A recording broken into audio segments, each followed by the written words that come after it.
Hello folks, welcome back to Inktober. Today is day 28.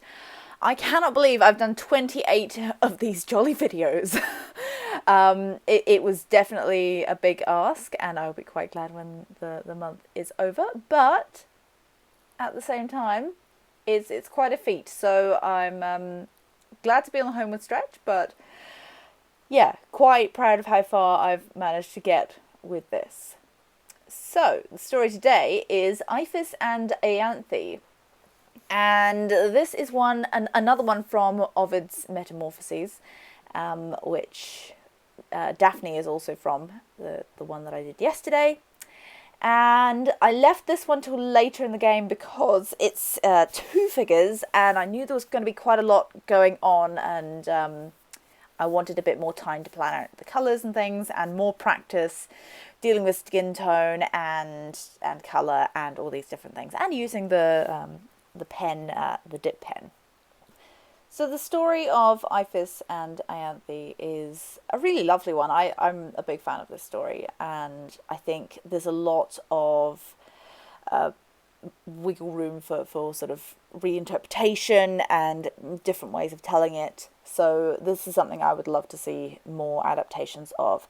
There is a version by Ali Smith called Girl Meets Boy, which is a modern day retelling of this story, which I still have not read. It's been on my bookshelf for years, but I haven't got to it yet. So I need to do that. So, Iphis and Ianthe is another story from Ovid's Metamorphoses, which was also on, which is also where the Daphne story comes from in the previous video. So all of these stories have a theme of metamorphosis and characters changing from one form into another. And Iphis is born to poor parents who decide that if they have a baby girl, they won't be able to keep her because they won't be able to afford to pay her dowry. However, when she is born a girl, her mother decides to conceal this from her father and decides to raise Iphis as a boy. And this goes fine and dandy until Iphis is betrothed to a woman called Ianthe.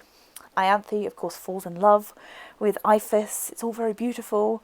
But the fact that Iphis is a woman is a little bit complicated. So, what ends up happening is that Iphis prays to the goddess Juno for assistance. And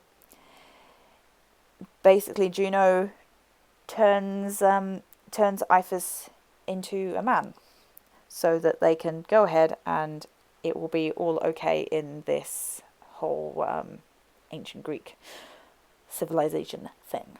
So yeah, I quite like the idea of having a different version of this where Iphis remains a woman and that they just live secretly, and that could be quite an interesting interpretation of this, and that's kind of what I've depicted here. So Ianthe is on the left and Iphis is on the right, and yeah, I've depicted them both in quite feminine dress and style. This is based on a pre-Raphaelite painting. I'm trying to remember what it's called or who painted it. I think it might be another Burne-Jones.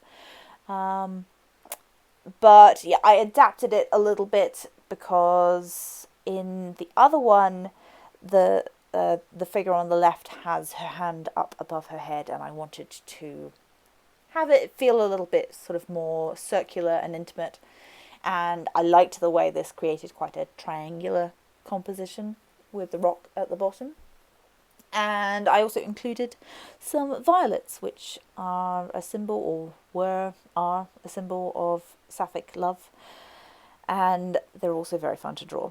And the colours in here as well. So I knew I needed to have purple in here for the violets, and so I thought, okay, so what goes well with purple? And I thought, well, this kind of tealy green goes quite nicely, and especially if you put gold in there. If you've been watching any of these videos, you know that I'm a big fan of using gold, and especially with this dip pen. My gold ink is now running very low, but fortunately I have another one of those. Unlike my black ink, which is why this one doesn't have a black background, because I am going to run out and I need some black ink for the next couple of days I'm doing. I've got 3 more days to do after this, and yeah, I do have plans to have black in them, so hopefully I will have enough ink. The black that I used in this is Copic marker rather than liquid ink, which behaves kind of differently. It doesn't get that really deep, rich black that I have on some other ones, especially some of my earlier pieces. But it's okay. I can always edit that digitally later. Oh, and one thing I should say as well is that I'm going to be making these all available as prints. I initially planned to make them all as notebooks, but lots of people have asked me about prints, so I'm going to do that. I'm going to take pre-orders and do a print run, and I will dispatch those, fulfill those orders myself rather than going through a print-on-demand company. So it will only be for a limited time, probably a month and a half at the most. That'll take us pretty much up to Christmas anyway, and then yeah, I'll go back to the more print-on-demand stuff, and I may make some of the more popular designs into other products, but we'll have to see how that works and what you guys like and how well the prints sell, all of that jazz.